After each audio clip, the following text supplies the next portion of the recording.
On May 9, 2009, Houston center Yao Ming refractured his left foot in a second-round playoff game against the Los Angeles Lakers. Weeks later, he elected to have extensive surgery, causing him to miss all of last Rockets season.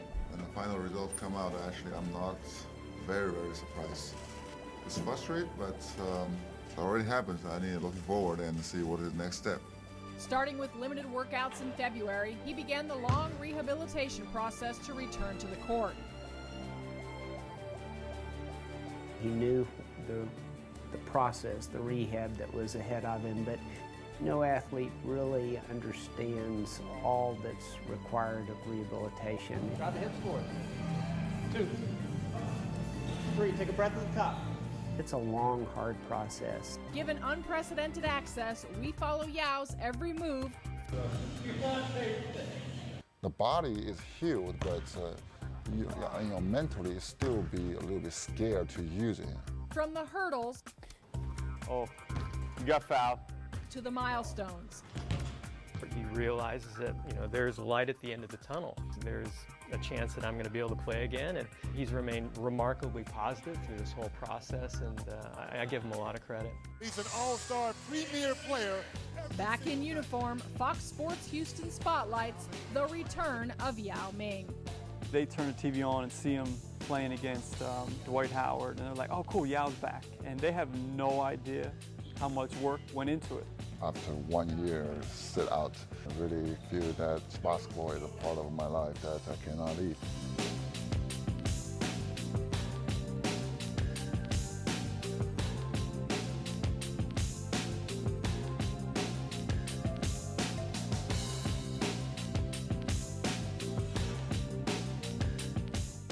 At the beginning, I thought it was a sprained ankle.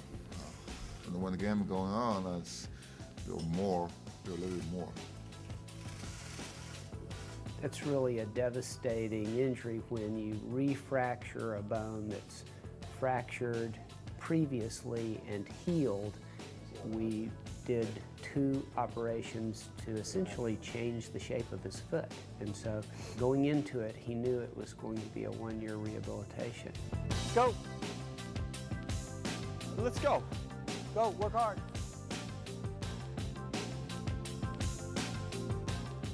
I think we were in kind of in a fog in a way. I look back, I try to remember days. We were together probably 5-6 days a week with Daryl, myself, and Yao, 5 to 6 days a week, 4 or 5 hours a day.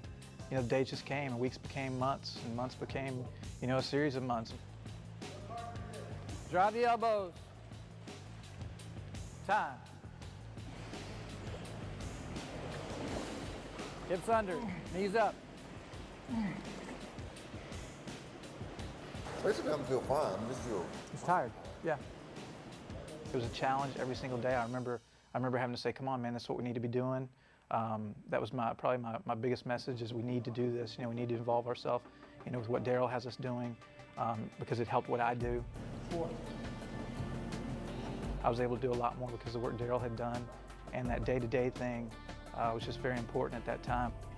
Well, you got 2 good ones out of that whole group. There's a little bit of precedent with this type of surgery, but obviously not with somebody who's 7'6".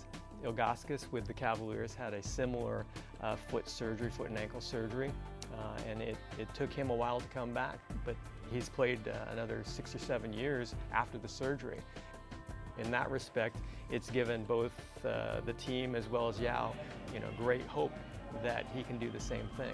You had seen his leg when he first came out of the cast. It was real. He lost a lot of muscle mass and learning to do things over again from scratch. Push down, push down, push down. Raise that heel up. Now push away. You're doing it pretty easily on that right side. You have to think and literally think about making it happen on your left because it's not happening right now. Consciously think about it making it happen on the left. There's going to be hills and valleys along the way. We've been very fortunate to where we've made kind of steady progress along the way and not trying to push him too much to where we had any kind of setback at this point. You have to continue to follow the rehab program every day. You have to do that, even that's make you feel boring. Someday you repeat that every day for like a month or 2 months, you will feel like, I'm not showing up tomorrow.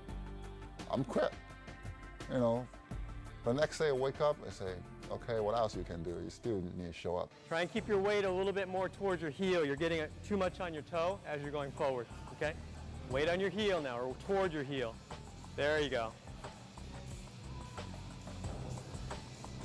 To be able to watch that alignment, imagine that the body is just basically a linked system, and the body is only as strong as its weakest link. You know, that's an old cliche, but it's absolutely true.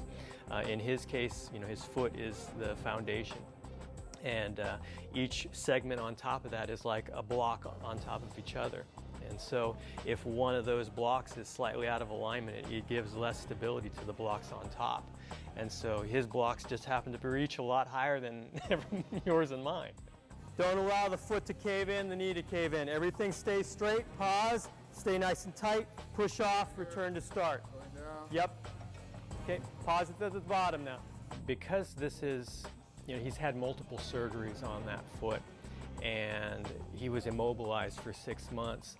Imagine yourself with a cast on your arm for 6 months. It would be withered away, and it would be like learning how to utilize your hand again. Did any of that stuff hurt? No, just weak. That's his complaint is, and in between exercises, Edto asks him, when I'm down there, I ask him, does anything hurt? And he says, not there. He said, just weak, and then it's just muscular, soft tissue stuff. It challenged him on his whole left side. The musculature on that whole left side had basically kind of withered away and shrunk. And so we not only have to make sure that the foot is healthy, but we have to make sure that that whole left side is working properly again, both in a strength and stabilization manner. And so teaching him to walk without a limp again, teaching him to run normally in a more fluid manner. It's like him learning the alphabet and learning how to read all over again. You just can't start with Tolstoy novel. You have to be able to start with the ABCs and sentences again, and then build upon that. And that's kind of where we're at. At this point, we're building a base for this next coming season. He would come in and put his foot up on the chair and just shoot shots from a foot or two away. And a lot of people could look at that and say, well, that's a waste of time, but I think it was almost therapy for him. Threes, Daryl? Just inside. Move in, Chief. Everybody was excited for him, but we had to keep reminding ourselves, like, just calm down, relax, can't go too. Well, I missed equipment for 3 months almost. It's okay for miss this week. Just remember, you cannot make up days lost. You cannot make up days lost.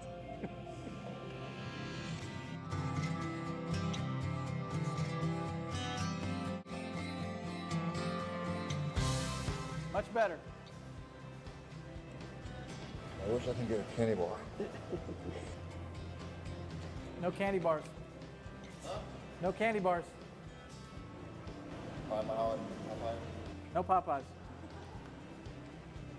You need a salad. Very early of this rehab, I just tell myself, hey guys, you are hopeless right now. 1 year. You have nothing to do right now but feed yourself. Just try to gain some weight, all right? I know the season is fun, but also it's tired. This is the year, that's your vacation, and enjoy it. And I just make fun of myself. Just try think about the bright side. I always say, keep positive, be bright side. And think about at least you can rest a year. Just spinning off of the left underneath you. Each step, I would try to motivate myself. Hey, today I did this. It's better than yesterday, and either last week. Okay, we are looking for next week or next month. It's welcome to a Rockets Kids Camp. The first lesson is teach you how to. From a strength coach standpoint, he's the best guy you could possibly ask for to work with, because he's always going to push. He always wants to get better. Fundamental right there. Yeah, this camp is only for like 7 years old age. Having Daryl around has been a godsend for us, not only in what he knows and what he's been able to add to our program, but in those days to kind of manage it and take control and say, and to direct what we were doing. Push straight down so that you're striking in the middle of your foot. You start to push back like this, you land too much on your toes, and it's not realistic for what happens when you actually run. Good. Push straight down, push straight down, push straight down. That's it. Very good. Okay, walk back. You know, some days he was really down, you had to lift him up. Some days you had to reel him back.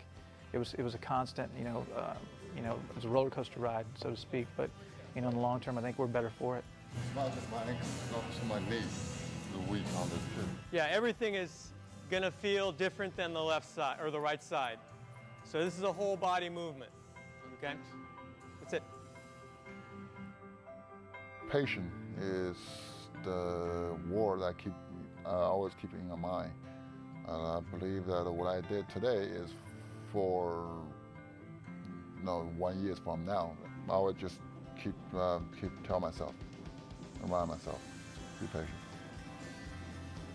Once Yao was able to start moving around a little bit better after he was taken out of the boot, we've had a steady progression. Each week we built up 60, 70, 80, 90, all the way up to 100% walking. He was then cleared to be able to jog. Then he was cleared to be able to begin doing things on the court a little bit more aggressively. And so that's kind of where we're at this point. It's now June 24th, and he's moving better on the court, it seems, every day. He's doing a tremendous job of eating better. He's lost a considerable amount of weight, but that's obviously going to take a lot of stress off of his foot and just his whole body in general to enable him to be able to move better on the court. That's it. Oh, 2 in a row. We haven't been doing this. He's lacking a little bit of shooting endurance. So as he starts going faster, the pace quickens, he starts to fatigue out, especially the foot and calf. So just something to be aware of. So you don't want, okay. Nothing like rapid fire. All right, no rapid fire. His rehabilitation process has been very defined all along the way, and it's been monitored carefully by Keith Jones, and Daryl Ito has done a fabulous job with him, working with him regularly, as well as a whole team of people that have been instrumental in his rehabilitation process. The key person is Yao himself. He's done it, day in, day out, and followed the guidelines that we've set for him. He's stuck with it, just has had a great attitude. There we go. In the face. He still doesn't know. To land on foot. We gotta reteach you how to do that. It's vertical. You have to learning how to use your new foot. Maybe I can't say that. It's a new foot for you. You have to push it differently. You have to stop differently. You have to jump differently. The first step should take a lot of stress, and the second one should be much easier. But I did the totally opposite. The first one is still like my body still wants to move. Still want to move. The second one I have to work through it. Walk through it. Okay. Walk through it. You'll feel frustrated because you kind of like there's a hurdle right there. You cannot get over it. You cannot get over it. And you just need to take a time, be patient. I'm sure things come up in his mind throughout this whole process, and he's human just like everybody else.